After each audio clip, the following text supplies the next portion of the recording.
The moment I started doing sadhana, what happened was I started feeling more blissful. That is, I started feeling my concentration is improving after I did sadhana. So during exams, I was able to score better, and during interviews also, I was able to speak better. So everything was improving slowly. But I still wanted to do more and more sadhana, and that's why I went more deeper. That is, I started doing Mahavidya sadhana. So because I wanted to know the truth so badly, that is, whatever I was facing, all those episodes of derealization, I wanted to feel it in a more stronger manner. I wanted to understand the reality in a better way. So I started doing Mahavidya sadhana, because Vidya means knowledge. So wherever the knowledge is Maha, I wanted that. And that's why I started doing all the Bhairavi, that is Tripura Bhairavi, and Kamakala Kali, Mahavidya Kamala, Kali, Baglamukhi, Dhumavati, and Tarama, Matangi, and Chinnamasta, and Tripura Sundari. All the sadhana I started doing. I read the Rudra Yamala Tantra, and I started doing the sadhana.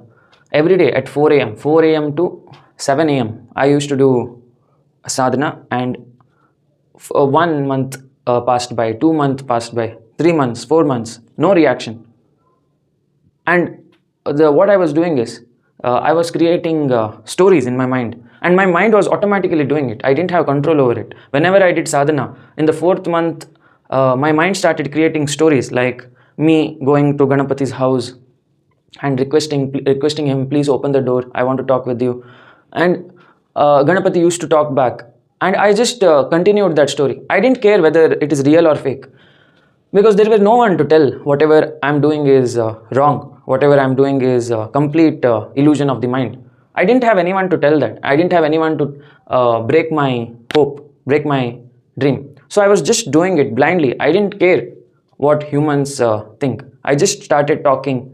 I enjoyed my mind. That is, I was not a person who liked my mind, because my mind was always creating negative thoughts since childhood, and that's why I didn't like my mind. But for the first time in my life, when I started doing sadhana, I started liking my mind, because my mind was creating so beautiful stories of me conversing with the deities. And I continued it. That is, I gave in to the story. I didn't care whether whatever I'm doing with my mind is real or false. I just did it. And at certain point, that is in the 5th month of sadhana, I experienced something called as Kundalini awakening. So during Kundalini awakening, what happened was, the whole energy of the sadhana, which was in the below 3 chakras, that is Mooladhara chakra, it started going upwards, and it awakened my Ajna and Sahasrara chakra. So it was like a huge ball of fire which came from the Mooladhara, and it channelized upwards, and it was a very beautiful experience. And I was in the null state. So null state means in the true consciousness. So in the true consciousness, your mind dissolves. The mind which used to think I am Aditya dissolves, because the mind is created by the Ajna chakra. That is the false intellect, not the true intellect. Ajna chakra creates a false intellect called as Aditya and all the characters in this reality. So this false character, right, is very hard to dissolve, because we have always been attached with this intellect called as Aditya, Ramesh, Suresh, whoever it is. Since childhood, we have been called by that name, and we have identified ourselves with that character. So now it is very hard to dissolve that character. So that is why sadhana is required. So when you do sadhana, when it goes beyond the Ajna chakra, the Kundalini goes beyond the Ajna chakra, it dissolves the character ego.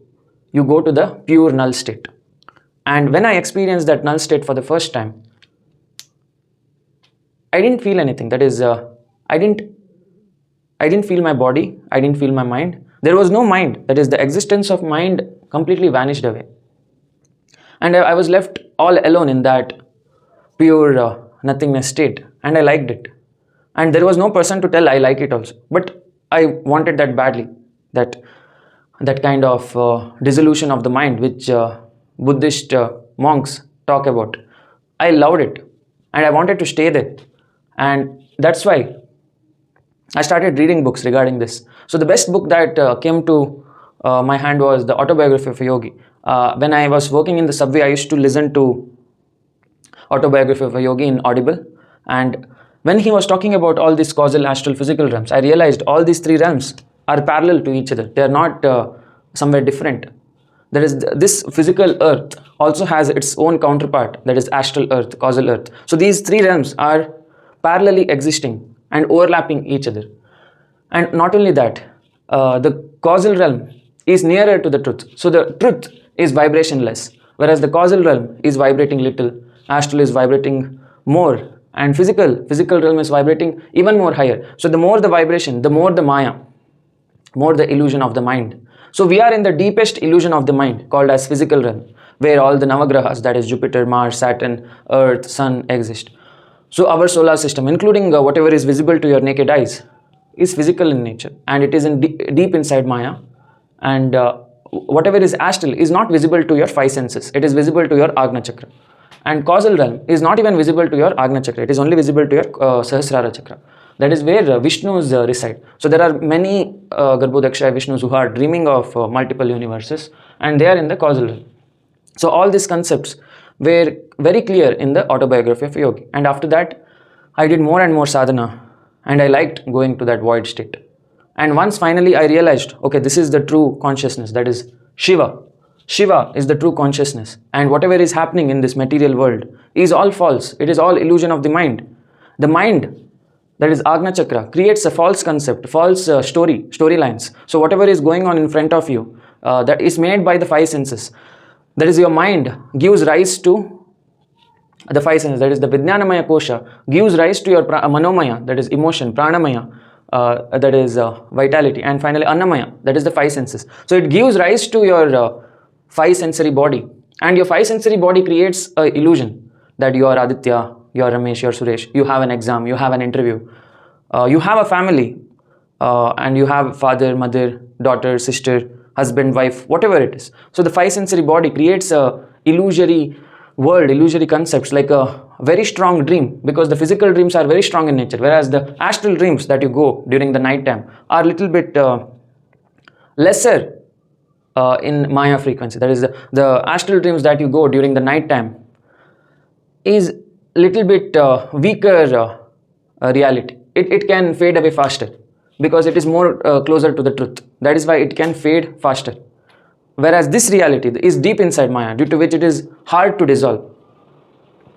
And once you feel the void, then you will always be behind it. So you will always be behind the Shiva consciousness. That is how I went behind the void, and I started getting longer and longer duration of the void, maybe like 1 hour, 2 hours. So that was Savikalpa Samadhi. Then I wanted more of it, that is called as Nirvikalpa Samadhi. So in the book called as Autobiography of a Yogi, Yogananda has mentioned that whoever achieves Nirvikalpa Samadhi can see the astral planets. So what happens is, during Nirvikalpa Samadhi, you go to the true consciousness for a very long time, and you stay there. So that place is more like a home screen of the TV. So the true consciousness, the Satyaloka, is more like the home screen of the TV. So from there, home screen, you can see the causal realm, you can see the astral realm, you can see the physical realm. So there are three options. One is deep inside Maya, another is medium Maya, and another is way lesser Maya. So wherever the Vishnu resides, that is Narayana, Vaikunta Loka, is very less in Maya frequency, and it is more closer to the truth. So either you can choose that, or you can choose astral realm, which is of moderate Maya frequency, and the physical realm, very deep frequencies of Maya. So physical realm is more like Netflix, and astral realm is more like Hotstar, and causal realm is more like Amazon Prime. No, nobody watches that. So that is how the Maya is constructed. Your consciousness is there inside this physical realm because of some deep desire. So all this choosing of the channel, that is astral, physical or causal, it all depends on your desire. The more the desire, the deeper you go inside the Maya. The lesser the desire, lesser you be in the Maya. So the Vishnus in the Vaikunta Loka have very less desire, and that's why they are lying in the Adishesha, and they are waiting to merge with the Brahman. So that is because they have very less desire, and only their Sahasrara is active. Whereas the humans have deep desires, and that's why they have come deep inside the Maya. That is, through the Sahasrara, they have come until the Mooladhara, and they have all these desires. Now, you may ask, who put us here? You yourself, that is, you being the consciousness, put yourself in this illusion of the mind.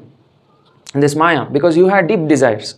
And that's why you can't complain that someone else has put you here. You yourself have put inside your own mind, because there is only one mind. There are no many minds.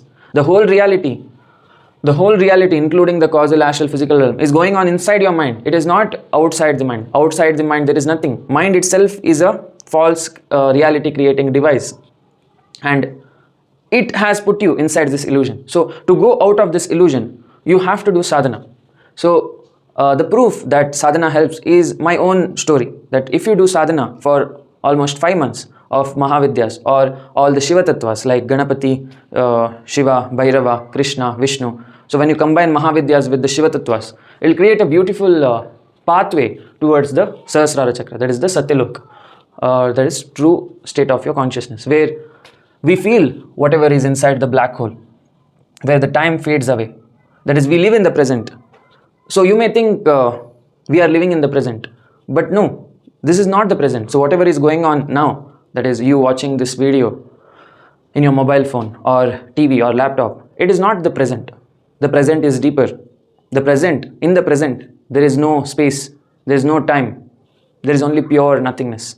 So the present state where the time stops is pure nothingness. So you can never experience the present until you know how to go to the truth. Until you know how to go to Shunya, you can never tell you are living in the present. So all that concepts, live in the present, is false. We can never live in the present until you know how to achieve Samadhi. So Samadhi is being in the present. During Samadhi, when your mind dissolves, that is the real present. Now, we are living in a false reality, which is either made of the past memories or either made of the worries of the future. So this reality is made of worries of the future and memories of the past. It is never the truth.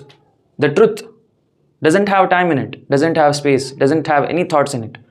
So to go to that place, you have to do sadhana, and that is how you dissolve this illusion of the mind. Whatever you think, that is job, parents, children, students, everything is a false concept created by your mind, and it never existed.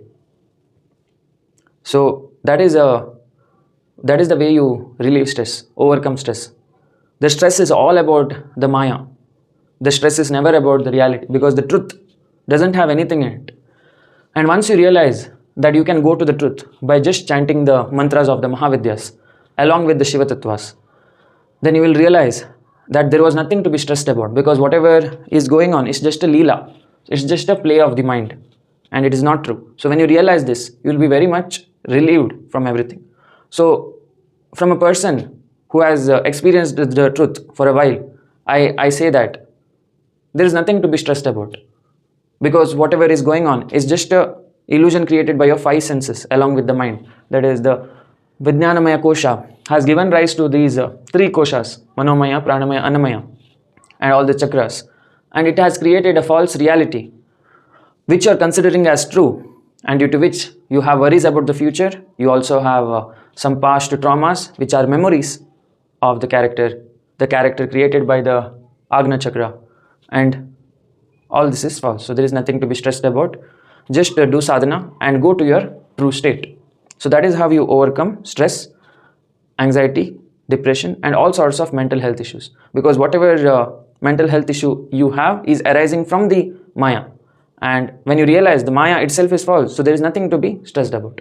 So that is what Jivana Mukta Samadhi people experience. That is like Ramakrishna Paramahamsa and all the enlightened beings. They stay in this reality and spread the concept of Shunyata, that is Satchitananda. They talk about it so that other people also will be relieved from this baggage of Maya, the weight of this Maya. So be happy, there is nothing to be stressed about. Your true state has no illusion in it, and you can always meditate and stop the time, stop the space from ever existing. You are the Shiva, you are the Vishnu, you are all the deities combined, and you are creating this Maya. So thanks for tuning in, and we'll meet in the next video. Jai Mahakal.